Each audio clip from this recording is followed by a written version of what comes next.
साल 1940 की बात है। राजस्थान के एक दूर दराज इलाके में एक विशाल और भव्य डाक बंगला स्थित था। उस डाक बंगले में कभी कभी राजा महाराजाओं का आना जाना लगा रहता था। लेकिन इस डाक बंगले का इतिहास इतना आसान नहीं था। कहते हैं इस जगह पर कई अनहोनी घटनाएं होती थीं। लोग इसे भूतियां मानते थे। राजकुमारी पद्मावती 19 वर्ष की सुंदर और कोमल स्वभाव की युवती थीं। उनका जन्म एक राजघराने में हुआ था। उनके पिता महाराज प्रताप सिंह उन्हें बहुत प्यार करते थे। पद्मावती की शादी एक बड़े राजघराने में तय हो चुकी थी। शादी से पहले की रस्में निभाने के लिए वे अपने परिवार के साथ उसी डाक बंगले में रुकीं। रात के समय डाक बंगले का माहौल अजीब सा हो गया। चारों ओर सन्नाटा था। पद्मावती अपने कमरे में आराम कर रही थी। तभी खिड़की से ठंडी हवा का झोंका आया और साथ में एक अजीब सी आवाज भी, जैसे कोई उनका नाम पुकार रहा हो। पद्मा, पद्मा। पहले तो उन्होंने इसे अपना भ्रम समझा, लेकिन आवाज बार बार सुनाई देने लगी। डरी सहमी पद्मावती ने खिड़की के पास जाकर झांका। उन्हें खिड़की के बाहर एक काली परछाई दिखाई दी। वह परछाई उनके कमरे की तरफ बढ़ने लगी। पद्मावती डर के मारे चिल्लाने लगी, लेकिन उनकी आवाज सुनने वाला कोई नहीं था। सुबह जब नौकरों ने दरवाजा खोला तो उन्हें पद्मावती का शरीर खून से लथपथ मिला। उनके गले पर गहरे नाखूनों के निशान थे। उनकी मौत को लेकर पूरा राजघराना सदमे में था। डाक बंगले के बुजुर्ग चौकीदार ने बताया कि उस जगह पर एक श्रापित आत्मा का साया है। सालों पहले उस डाक बंगले की जगह एक महिला तांत्रिक को जिंदा जलाया गया था।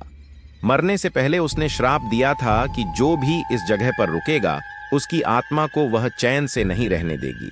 राजकुमारी की रहस्यमयी मौत ने इस कहानी को और गहरा कर दिया। लोग कहते हैं कि उनकी आत्मा भी उस डाक बंगले में कैद हो गई। 60 साल बाद उसी गांव में एक लड़की आर्या का जन्म हुआ। आर्या बचपन से ही अजीब अजीब बातें करती थी। वह अक्सर कहती, मैंने डाक बंगले में कुछ छुपा रखा है, मुझे वहां जाना है।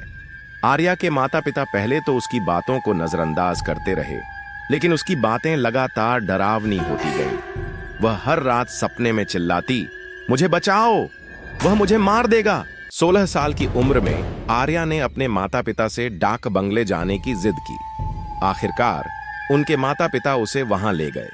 डाक बंगला अब खंडहर बन चुका था। आर्या जैसे ही उस जगह पहुंची, उसे हर कोना जाना पहचाना लगा। वह सीधे उस कमरे में गई जहां 83 साल पहले पद्मावती की मौत हुई थी। वहां पहुंचकर उसने कहा, यहीं मेरी हत्या हुई थी। यह सुनकर उसके माता पिता के रोंगटे खड़े हो गए। आर्या ने कमरे की एक दीवार की ओर इशारा किया और कहा, यहां कुछ छुपा हुआ है। जब दीवार को तोड़ा गया तो उसमें से एक पुरानी डायरी और एक खंजर निकला।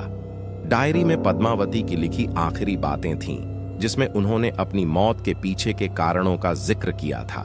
डायरी के अनुसार पद्मावती को एक तांत्रिक ने श्राप दिया था क्योंकि उन्होंने उसकी काली साधना का विरोध किया था।